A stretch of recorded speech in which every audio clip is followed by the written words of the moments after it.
नमस्कार दोस्तों, मैं अमित कुमार आपका स्वागत करता हूं अपने इस नए वीडियो में। अगर वीडियो अच्छा लगे तो लाइक और चैनल को सब्सक्राइब करना मत भूलिएगा। चलिए डायरेक्ट वीडियो स्टार्ट करते हैं।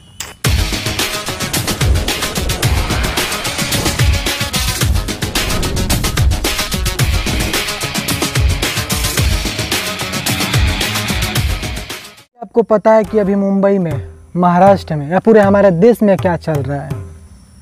एक बेबस लड़की को पूरी सरकार, महाराष्ट्र सरकार सता रही है।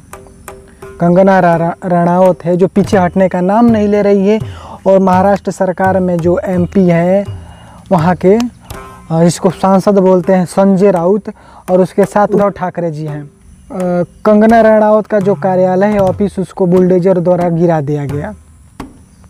गलती उनकी बस इतनी थी कि वह सुशांत सिंह राजपूत के केस में सुशांत सिंह को सपोर्ट कर रही थी, और रिया चक्रवर्ती के खिलाफ या बॉलीवुड में जो माफिया गैंग चल रहे हैं उनके खिलाफ बेखौफ बोल रही थी।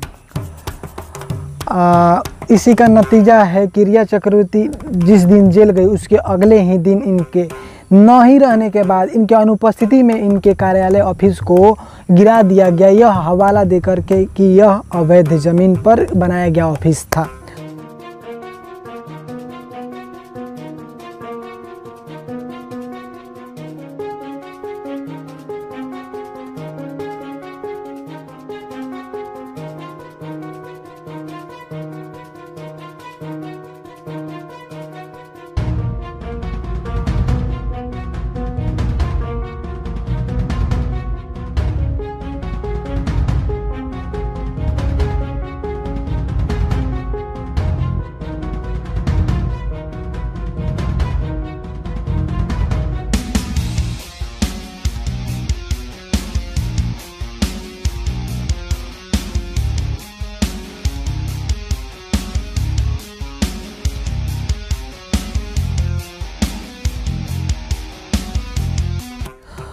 अगर अवैध कब्जा था भाई, तो मुंबई में बहुत सारे एक्टर हैं, एक्ट्रेस हैं जिनका अवैध कब्जा है मुंबई में, और उनका घर है, उनका बंगलो बना हुआ है। या फिर मुंबई में बहुत सारे मुंबई से निकले हुए ऐसे गैंग हैं, ऐसे माफिया हैं, ऐसे आतंकवादी हैं जिनके घर मुंबई में हैं और अवैध हैं। तो उनको अभी तक मुंबई सरकार या बीएमसी या उद्धव सरकार अभी क्या कर रही थी, अभी तक क्यों नहीं गिराई? हालांकि बीएमसी के इस कार्रवाई के बाद से बॉम्बे हाई कोर्ट ने उसको बहुत ज़ोर से फटकारा है, और जब उसने, बॉम्बे हाई कोर्ट ने बीएमसी को आदेश दिया था कि जो दाऊद इब्राहिम था, दाऊद इब्राहिम का जो अवैध कब्जा था, उसका घर गिराने की बात कही गई थी, तो बीएमसी ने यह कहा कि हमारे पास कोरोना काल में कर्मचारी नहीं है, जिसके कारण उसका घर अभी नहीं गिराया जा सकता। लेकिन बदले की आग ने कंगना के कार्यालय को, मेहनत से बनाई गई कार्यालय को गिराने के लिए उस समय कर्मचारी, पता नहीं पाकिस्तान से शायद नहीं ना मुला लिए। कंगना की सिर्फ इतनी ही गलती थी कि उसने मुंबई की तुलना पीओके से कर दी। बस क्या था, मुंबई सरकार भड़क उठी, और यह हमें 100% विश्वास है कि मुंबई सरकार अपने मन से कंगना पर कोई भी कार्रवाई नहीं की है, अपने मन से कंगना पर थोड़ा भी नहीं भड़की है, क्योंकि मुंबई सरकार अभी जानती है कि मुंबई की तुलना पीओके से कंगना ने क्यों किया है, उसके पीछे उसकी क्या मंशा थी। अगर कंगना पीओके से तुलना मुंबई की कर देती है तो उस पर मुकदमा दर्ज कर दिया जाता है। अगर कंगना उद्धव सरकार के या महाराष्ट्र सरकार के खिलाफ या संजय राउत के खिलाफ, जो एमपी हैं, सांसद हैं, उनसे तू करके बात कर देती है, उन्हें तू का संबोधन कर देती है, तो खराब लग जाता है, और कंगना के खिलाफ एफआईआर दर्ज हो जाता है। उद्धव ठाकरे, तुझे क्या लगता है कि तूने फिल्म माफिया के साथ मिलके मेरा घर तोड़ के मुझसे बहुत बड़ा बदला लिया है? आज मेरा घर टूटा है, कल तेरा घमंड टूटेगा। ये वक्त का पहिया है, याद रखना, हमेशा एक जैसा नहीं रहता। और मुझे लगता है कि तुमने मुझ पर बहुत बड़ा एहसान किया है, क्योंकि मुझे पता तो था कि कश्मीरी पंडितों पे क्या बीती होगी। आज मैंने महसूस किया है, और आज मैं इस देश को वचन देती हूँ कि मैं सिर्फ अयोध्या पे ही नहीं, कश्मीर पे भी एक फिल्म बनाऊंगी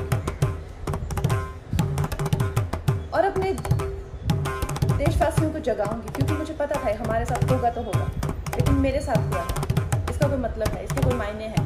और उद्धव ठाकरे, ये जो क्रूरता और ये जो आतंक है, अच्छा हुआ ये मेरे साथ हुआ, क्योंकि इसके कुछ मायने हैं।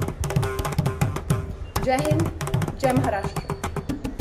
तो क्या किसी सरकार को यह अधिकार है, क्या किसी संविधान में यह लिखा गया है कि जो सरकार में होगा, जिसकी सरकार होगी, जिसकी सत्ता होगी, वह एक आम नागरिक को गाली दे सकता है, हरामखोर कह सकता है, या फिर उसे मारने की धमकी दे सकता है, उसे यह कह सकता है कि तू या मुंबई में एंट्री नहीं कर सकती, अगर करेगी तो तुम्हारे साथ अनहोनी हो जाएगा। इस तरह की मारने की धमकी क्या किसी सरकार को संविधान में दिया गया है, किसी सत्ताधारी को दिया गया है? अगर नहीं दिया गया है तो उस पर उद्धव सरकार के कर्मचारियों को क्या सज़ा होनी चाहिए?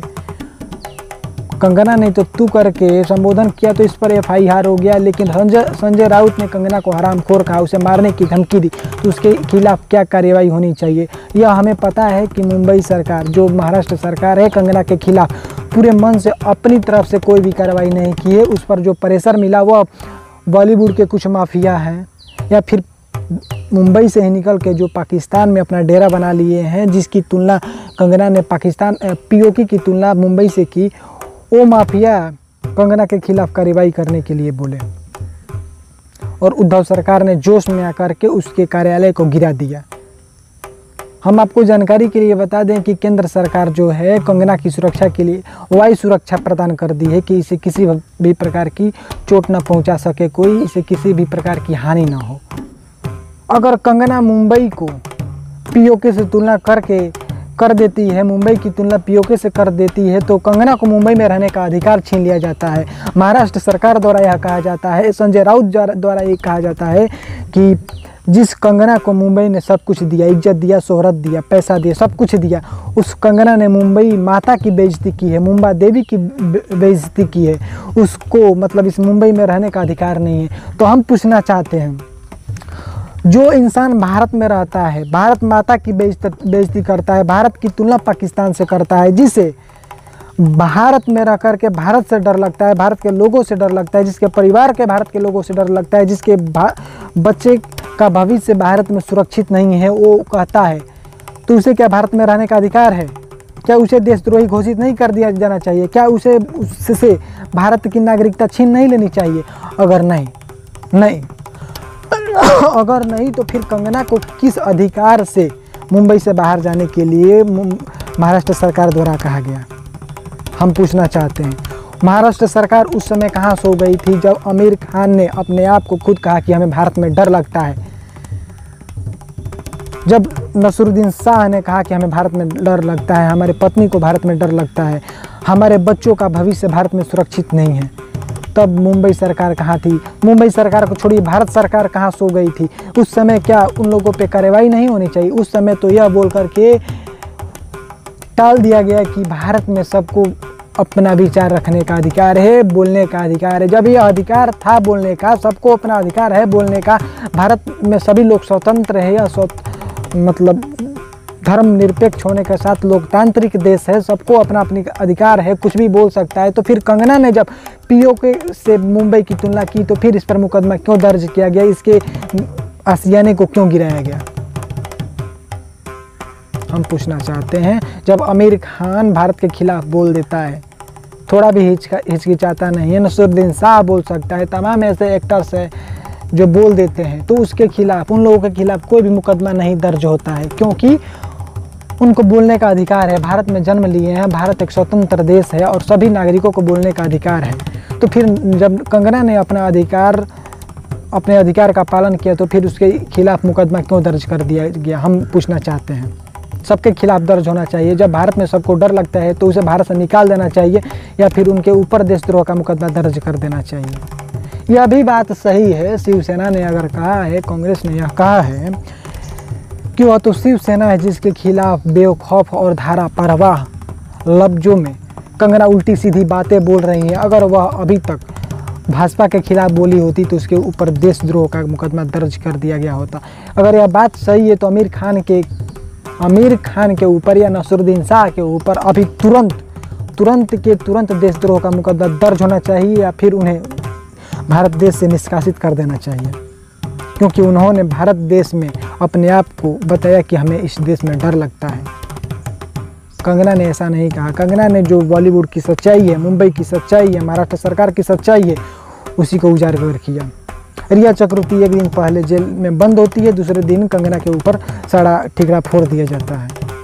वहीं मुंबई पुलिस है जो रिया चक्रवर्ती की जांच कर रही थी, 66 दिनों तक जांच करने के बाद भी एक भी सबूत हासिल नहीं कर पाई थी, एक भी मुजरिम को गिरफ्तार नहीं कर पाई थी। जब सबूत इकट्ठा करने के लिए बिहार पुलिस वहां पहुंची तो इसको भी क्वारंटीन कर दिया गया। तब पूरा देश यह मांग करने लगा कि सीबीआई जांच होनी चाहिए। तब सीबीआई, एनसीबी और ईडी तीनों एजेंसियां एक साथ काम करना स्टार्ट की और नतीजा यह हुआ कि रिया चक्रवर्ती और उसके जो तमाम टीम के लोग थे गिरफ्तार हुए। अभी गिरफ्तार होने के बाद देखिए बॉलीवुड के कितने माफियाओं का वह नाम लेती है, कितने माफियाओं का वह पर्दाफाश करती है। अभी तो वह गिरफ्तार हो चुकी है। यह हरास नहीं है, इसका बदला लेने के लिए कंगना रनौत ने सुशांत सिंह राजपूत के सपोर्ट में और रिया चक्रवर्ती के खिलाफ बात बोली थी। इसी का बदला लेने के लिए महाराष्ट्र सरकार ने उसे कटघरे में खड़ा कर दिया और उसके घर को विध्वंस कर दिया।